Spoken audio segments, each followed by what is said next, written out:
بسم اللہ الرحمن الرحیم۔ وعن مطر بن عقامس قال قال رسول اللہ صلی اللہ علیہ وسلم اذا قضى اللہ لعبد ان يموت بأرض جعل له الیہا حاجہ، رواہ احمد والترمذی۔ اور مطر بن عقامس سے روایت ہے، وہ کہتے ہیں رسول اللہ صلی اللہ علیہ وسلم نے فرمایا کہ جب اللہ تعالیٰ کسی بندے کی کسی سرزمین میں موت کا فیصلہ فرما دیتا ہے تو وہاں سے اس کی کوئی ضرورت وابستہ کر دیتا ہے، کوئی ضروری کام وہاں سے اس کا جوڑ دیتا ہے، سمجھ رہے ہیں؟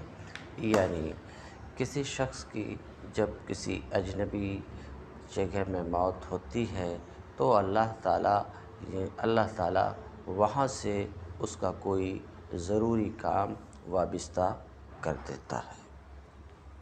رواہ احمد والترمذی، اس کی روایت امام احمد نے کی ہے اور ترمذی نے کی ہے۔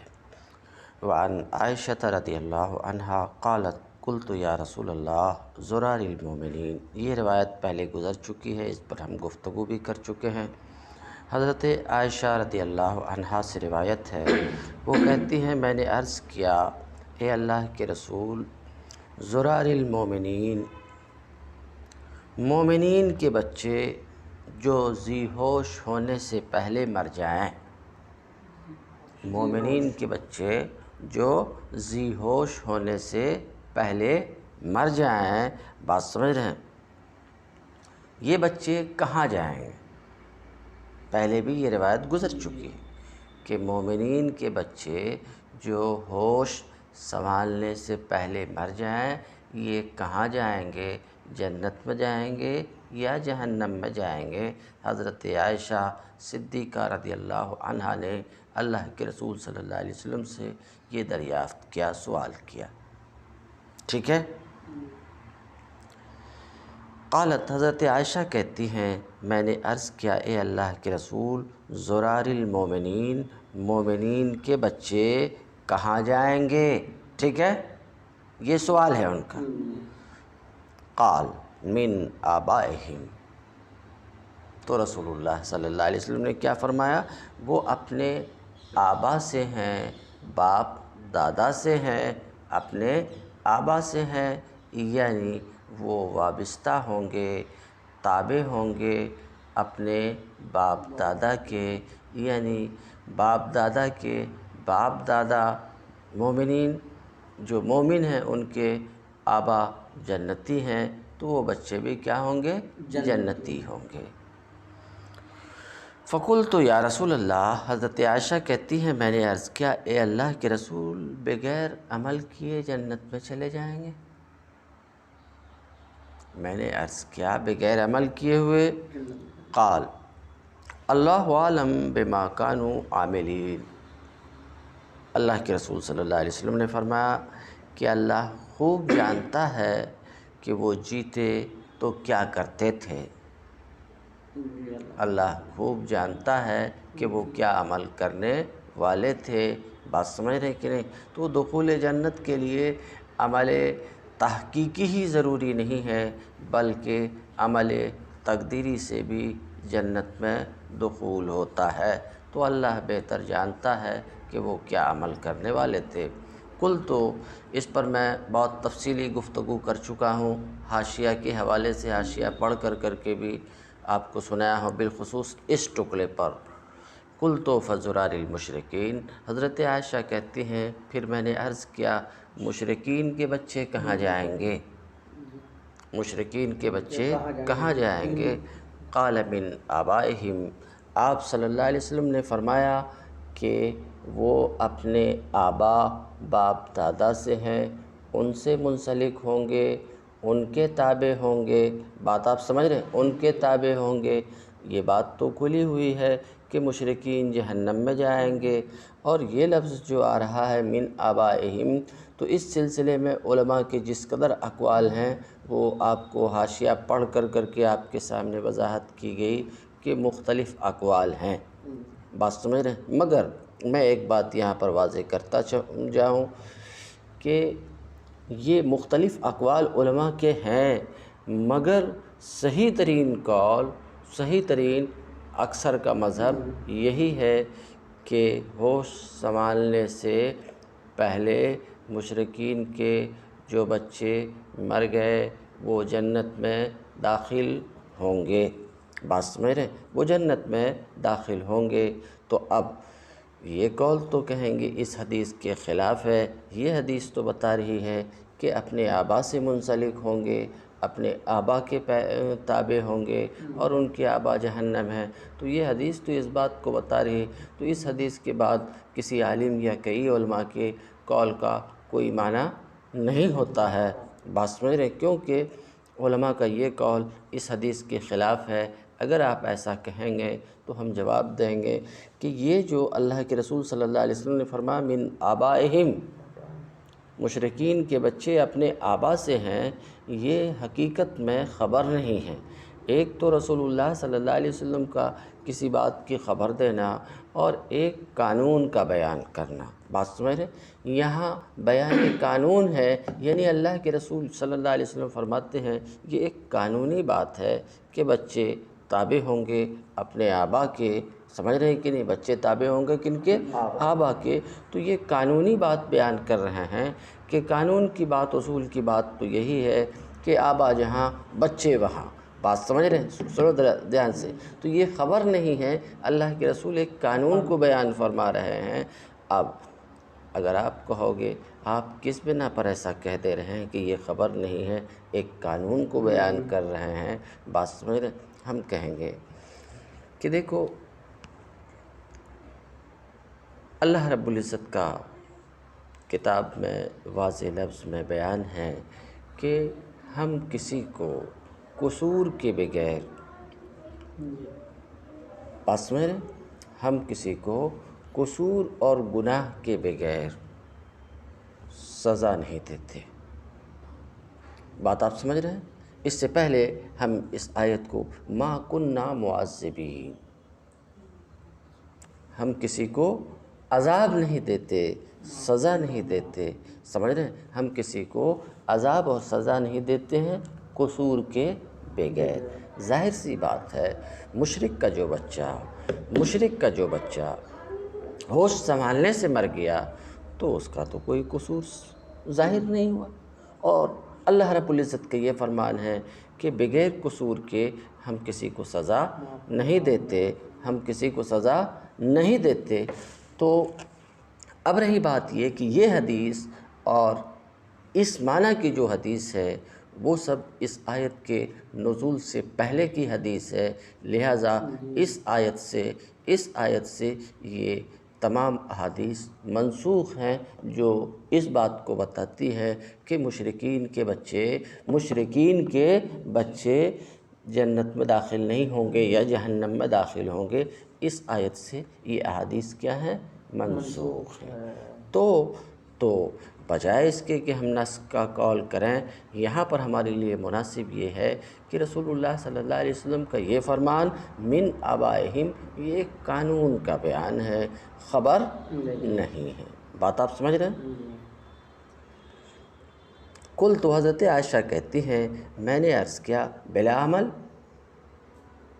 بغیر عمل کے مشرکین کے بچے جہنم میں، سمجھ رہے ہیں، برا عمل کیے بغیر جہنم میں داخل ہو جائیں گے۔ قال، رسول اللہ صلی اللہ علیہ وسلم نے فرمایا اللہ عالم بما کانوا عاملین، اللہ بہتر جانتا ہے کہ وہ کیا عمل کرنے والے تھے۔ بات سمجھ رہے ہیں؟ اللہ بہتر جانتا ہے کہ وہ کیا عمل کرنے والے تھے۔ رواہ ابو داؤد، اس کی روایت امام ابو داؤد نے کی ہے، بات صاف ہو چکی۔ سمجھ رہے ہیں کہ بظاہر حدیث کے الفاظ تو یہ بتا رہے ہیں کہ مشرکین کے بچے جہنم میں جائیں گے، مگر اس کی ایک تعویل تو ہم نے یہ کی کہ یہ خبر نہیں ہے، قانون ہے، اور اگر خبر ہی ہے تو یہ منسوخ ہے۔ سمجھ رہے ہیں؟ یہ پہلے کی بات ہے، اس آیت کے نزول سے پہلے کی بات ہے۔ کون سی آیت؟ وما کننا معذبین، ہم قصور کے بغیر کسی کو عذاب نہیں دیتے۔ بات سمجھ رہے ہیں؟ تو یہ حدیث منسوخ ہے اس آیت سے، اور ظاہر سی بات ہے مشرک کا جو بچہ، کافر کا جو بچہ ہوش سنبھالنے سے پہلے مر گیا، اس کا تو قصور صادر ہوا نہیں، اس سے تو قصور سرزد ہوا نہیں، اور اللہ تعالیٰ قصور کے بغیر کسی کو عذاب نہیں دیتا، تو وہ مشرک اور کافر کے وہ بچے جو ہوش سنبھالنے سے پہلے مر گئے وہ بھی جنت میں داخل ہوں گے۔ وعن ابن مسعود قال قال رسول اللہ صلی اللہ علیہ وسلم الوائدۃ والموعودۃ فی النار، اور حضرت عبداللہ ابن مسعود رضی اللہ تعالیٰ عنہ سے روایت ہے، وہ کہتے رسول اللہ صلی اللہ علیہ وسلم نے فرمایا الوائدہ وعد یعد وائدہ، وائدہ اسم فاعل ہے، زندہ درگور کرنے والی، زندہ درگور، زندہ قبر میں دفن کر دینے والی، الوائدہ، سمجھ رہے ہیں؟ وعدہ یعد زندہ درگور کرنا، سمجھ رہے ہیں؟ تو الوائدہ زندہ درگور کرنے والی، اور والموعودہ کا ظاہری معنی یہ کہ جسے زندہ درگور کیا گیا، تو ظاہری معنی الوائدہ والموعودہ کا یہ ہے، ظاہری معنی یہ ہے کہ زندہ درگور کرنے والی ماں، والموعودہ اور زندہ درگور کی ہوئی بچی، بات سمجھ رہے ہیں؟ فی النار، یہ دونوں کے دونوں نار اور جہنم میں ہے، ماں کفر حقیقی کی وجہ سے، کیونکہ کسی انسان کو زندہ قبر میں دفن کر دینا یہ قطعاً یقیناً حرام ہے، اس حرام کام کو حلال سمجھنا یہ کفر ہے، تو ماں تو کفر حقیقی کی وجہ سے جہنم میں جائے گی، بس میرے، مگر بچی، وہی بچی، بات سمجھ رہے کہ نہیں؟ تو کہنے والے نے کہا کہ کفر حکمی کی وجہ سے کہ بچی ماں کے تابع ہے، بات سمجھ رہے؟ تو بظاہر تو حدیث کا یہ معنی ہے، لیکن ذرا سی اگر دقت غور کی جائے تو اس کا ایک معنی اور بھی ہو سکتا ہے، الوائدہ والموعودہ، الوائدہ زندہ درگور کرنے والی، والموعودہ اور جس کی وجہ سے زندہ درگور کیا گیا، کیا مطلب؟ اب بھی اور پہلے بھی ایسا ہوتا رہا ہے اور ہوتا ہے کہ بچہ جنانے والی دائی ہوتی ہے، بات آپ سمجھ رہے ہیں؟ بچہ جنانے والی کیا ہوتی ہے؟ دائی ہوتی ہے، سمجھ رہے ہیں؟ تو الوائدہ بچہ جنانے والی عورت جو بچے کو قبر میں زندہ دفن کر دے، الوائدہ سے مراد یہ، اور موعودہ جس کی وجہ سے، جس کے لیے، جس کے کہنے سے، بات سمجھ رہے ہیں؟ جس کے کہنے سے دائی بچی کو قبر میں زندہ دفن کر دے، تو اب وائدہ سے مراد دائی، سمجھ رہے ہیں؟ جو بچی کو قبر میں دفن کرے، اور موعودہ سے مراد مائی، ماں، سمجھ رہے ہیں کہ نہیں؟ ماں جس کے کہنے کی وجہ سے وہ قبر میں دفن کرے، یہ دونوں کے دونوں جہنمی ہیں، کیونکہ دونوں مجرم ہیں، ماں دفن کروانے کی وجہ سے اور دائی دفن کرنے کی وجہ سے، بات آپ سمجھ رہے ہیں؟ سمجھ میں بات آ گئی؟ یہ ابن مسعود رضی اللہ تعالیٰ عنہ سے یہ بات اس لیے کہ پہلے عرب میں عام طور سے بہت ایسا ہوتا تھا کہ بچی کو زندہ قبر میں لوگ دفن کر دیتے تھے، سمجھ رہے ہیں؟ اس کے کئی اسباب تھے، ایک بڑا سبب تو مفلسی کی ڈر سے، جیسے کہ قرآن میں ہے وَلَا تَقْتُلُوا أَوْلَادَكُمْ خَشْيَةَ إِمْلَاقٍ، بات سمجھ رہے ہیں کہ زندہ رہے گی تو ہمارے ساتھ کھائے گی، ایک وجہ یہ، دوسری وجہ یہ بھی تھی کہ مالدار لوگ بھی ایسا کرتے تھے کہ اپنی بچی کو قبر میں زندہ دفن کر دیتے تھے، پہلے ایسا ہوتا تھا، کیونکہ جیے گی تو میں کسی کا سسر بنوں گا اور یہ مجھے پسند نہیں ہیں، بات سمجھ رہے ہیں، یہ ایک غلط تصور تھا، سمجھ رہے ہیں، کسی کو داماد بنانا پڑے گا، بات سمجھ رہے ہیں کہ نہیں؟ تو اس تصور کی وجہ سے بھی پہلے عرب میں یہ سب جہالتیں تھیں، اللہ کے رسول نے آ کر ان تمام تاریکیوں اور جہالتوں کو ختم کیا، ورنہ کتنا مجرمانہ، کتنا ظالمانہ فعل آتا ہے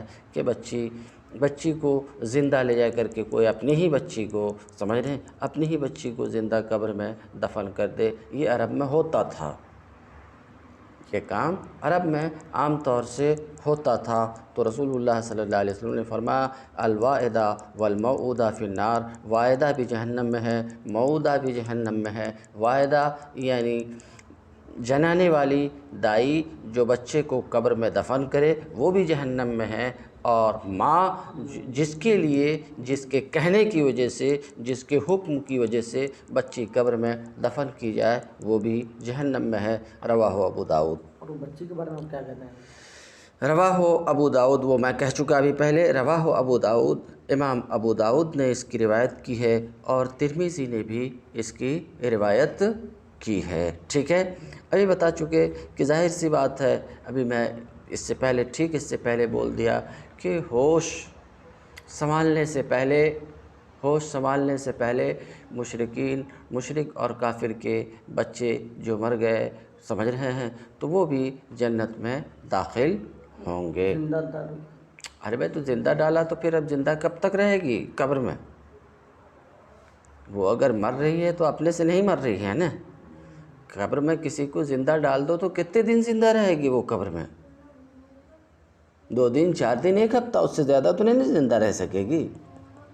بولو بھائی۔ بالغ لڑکی کو اگر ہاں، بالغ لڑکی ہے تو جرم تو نہیں ہے۔ اب اگر وہ کفر اور شرک پر مری ہے تو اپنے کفر اور شرک کی وجہ سے، بات سمجھ رہے کہ نہیں، کفر اور شرک کی وجہ سے، ظاہر سی بات ہے کفر اور شرک پر جو مرا وہ تو جہنمی ہے۔ یہ تو اللہ تعالیٰ کا صاف اعلان ہے، اس میں تو کوئی ڈھکی اور چھپی ہوئی بات نہیں ہے۔ اللہ رب العزت نے اپنی کتاب میں کہا کہ شرک کو میں معاف نہیں، شرک کے سوا کوئی بھی گناہ ہے تو وہ میری مرضی پر ہے، میرے ارادے پر ہے، میں چاہوں گا تو معاف کروں گا، کفر اور شرک کو تو معاف نہیں کروں گا۔ بات آپ سمجھ رہے ہیں؟ الفصل الثالث عن ابی الدرداء قال قال رسول اللہ صلی اللہ علیہ وسلم ان اللہ عز وجل فرغ الى كل عبد من خلقه من خمس من اجلہ وعملہ ومجزہ واثرہ ورزقہ، رواہ احمد۔ یہ تیسری فصل ہے۔ عن ابی الدرداء، ابو درداء رضی اللہ تعالیٰ عنہ سے روایت ہے، وہ کہتے ہیں رسول اللہ صلی اللہ علیہ وسلم نے فرمایا کہ اللہ تبارک تعالیٰ اپنی مخلوق کے میں سے ہر بندے کے 5 کام سے فارغ ہو چکا ہے۔ 5 کام سے فارغ ہو چکا ہے۔ ٹھہر جاؤ۔ اللہ تعالیٰ اپنی مخلوق میں سے ہر بندے کے 5 کام سے فارغ ہو چکا ہے۔ فارغ ہو چکا کا مطلب یہ ہے کہ اپنے ہر ایک بندے کے لیے 5 کاموں کا اٹل فیصلہ کر چکا ہے، ورنہ اللہ تعالیٰ کے لیے فراغ اور مشغولیت کا کوئی معنی نہیں ہوتا ہے۔ تو فارغ ہونے کا مطلب یہ ہے کہ اللہ تعالیٰ اپنے بندے کے 5 کاموں کا فیصلہ فرما چکا ہے۔ سمجھ رہے؟ وہ 5 کام کون ہیں؟ یہاں پر آ رہے ہیں، سمجھ رہے ہیں؟ اب رک جاؤ۔ اللہ تعالیٰ اپنے بندوں کے 5 کاموں سے فارغ ہو چکا ہے، 5 کاموں سے نہیں، ہر کام کا اللہ رب العزت فیصلہ کر چکا ہے۔ جیسا کہ شروع میں یہ بات گزر چکی ہے کہ قلم سوکھ چکا ہے، لکھو جو کچھ ہو چکا ہے اور جو ہوگا۔ تقدیر کی بحث کے شروع میں یہ بات گزر چکی ہے۔ تو اللہ تعالیٰ تو ہر چیز کا فیصلہ فرما چکا ہے۔ اب کہو گے کہ جب ہر چیز کا فیصلہ فرما چکا ہے، اور ہر چیز سے وہ فارغ ہو چکا ہے، تو یہاں 5 کی تخصیص کا کیا فائدہ ہے؟ کیوں 5 کی تخصیص کی جا رہی ہے؟ بات سمجھ رہے ہیں؟ اور وہ 5 آپ کو بات سمجھ میں آ رہی؟ جواب، چونکہ انسان کو یہ 5 چیزوں کی زیادہ فکر ہوتی۔ کس بات کی زیادہ فکر ہوگی؟ کب مریں گے، کہاں مریں گے، کیا کریں گے، کام کی زیادہ فکر ہوتی ہے، موت کی زیادہ فکر ہوتی ہے، گھر مکان کی زیادہ فکر ہوتی ہے، رہنے سہنے کی زیادہ فکر ہوتی ہے، روزی کی زیادہ فکر ہوتی ہے، تو آدمی کو یہ 5 چیزوں کی بہت زیادہ فکر ہوتی ہے، اور یہ 5 چیزوں کی بہت زیادہ فکر کرتا ہے عام طور سے۔ جی ہم کرتا ہے۔ یہ 5 چیزوں کی زیادہ فکر کرتا ہے، کیا کمائیں گے، کیا کھائیں گے، بات سمجھ رہے؟ تو بتایا جا رہا کہ اللہ تعالیٰ اس سے فارغ ہو چکا، اس کا بہت زیادہ ٹینشن نہیں لینا، سمجھ رہے؟ تم کیا کماؤ گے، تم کیا کرو گے، بات سمجھ رہے کہ نہیں، یہ سب طے ہو چکا ہے۔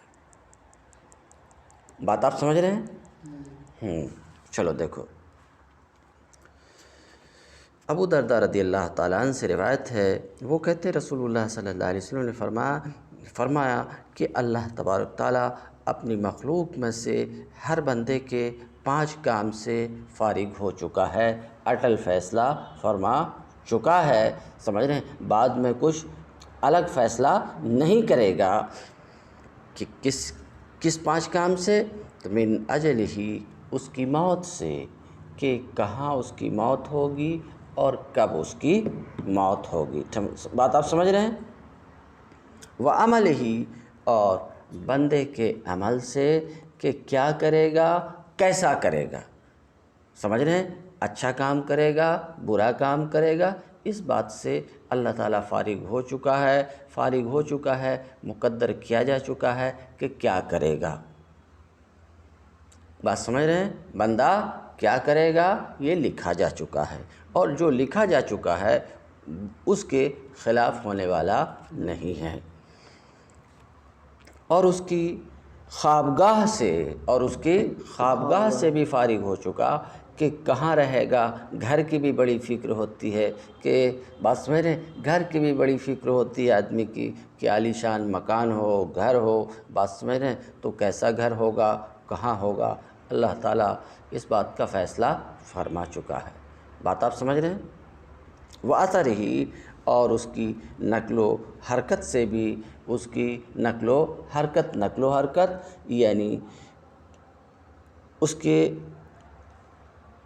کہاں گھومے گا، کہاں پھرے گا، کہاں چلے گا، بات سمجھ رہے ہیں؟ کہاں چلے گا، اس سے بھی اللہ تبارک تعالیٰ فارغ ہو چکا ہے۔ ورزق ہی، اثر کی وضاحت بین سطور میں ہے، تحرک ہی، اس کے چلنے پھرنے، اس سے بھی اللہ تعالیٰ فارغ ہو چکا ہے۔ ورزق ہی، اور اس کے رزق روزی سے بھی فارغ ہو چکا، کہ کس بندے کے لیے کیا روزی ہے، بات سمجھ رہے ہیں؟ یہ حدیث جو آپ نے سنا تو اس کا پورا مطلب واضح ہو چکا کہ اٹل فیصلہ اللہ تبارک تعالیٰ بندے کے ان 5 چیزوں کا فرما چکا ہے، بات سمجھ رہے ہیں؟ 5 چیزوں کا فرما چکا ہے، یوں تو اللہ تعالیٰ ہر چیز کا فیصلہ فرما چکا ہے، لیکن دیکھنے میں یہی آتا ہے کہ عام طور سے انسان ان 5 چیزوں کے لیے زیادہ پریشان رہتا ہے۔ تو اس حدیث کا مقصد یہ کہ اس پریشان ہونا بے سود ہے، بیکار ہے، کیوں؟ تمہارے حصے میں کتنی روزی ہے یہ طے ہے، اور جو روزی تمہارے حصے میں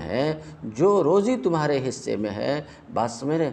اس میں نہ کوئی کمی کر سکتا ہے، نہ کوئی زیادتی کر سکتا، ہاں اللہ کی روزی کو تلاش ضرور کرو۔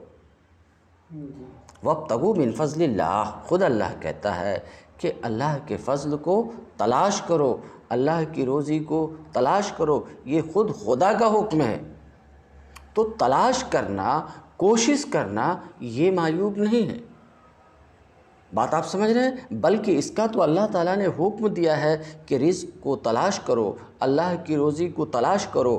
عمل کی جہاں تک بات ہے تو اچھے عمل کی خود اللہ رب العزت نے ترغیب دی ہے، اللہ کے رسول نے ترغیب دی ہے کہ تم کوشش کرو، بات سمجھ رہے ہیں؟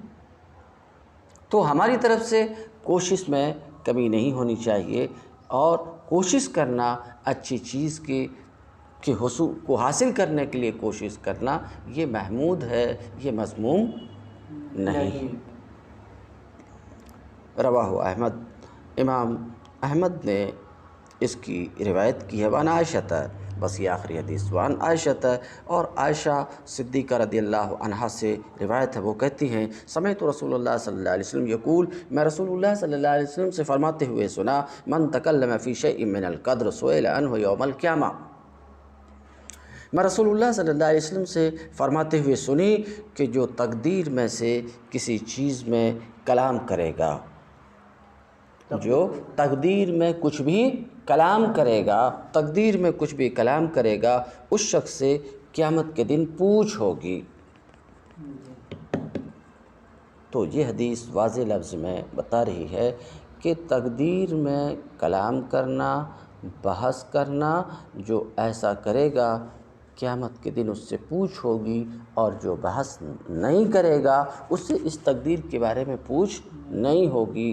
تو تقدیر کے بارے میں، تقدیر میں آپس میں بحث کرنا دوسرے سے، یا اپنے دماغ میں کیوں، کیسے، ایسا کیسے، ویسا کیسے، خاص تقدیر کے بارے میں جو پڑھے گا وہ پھنس جائے گا۔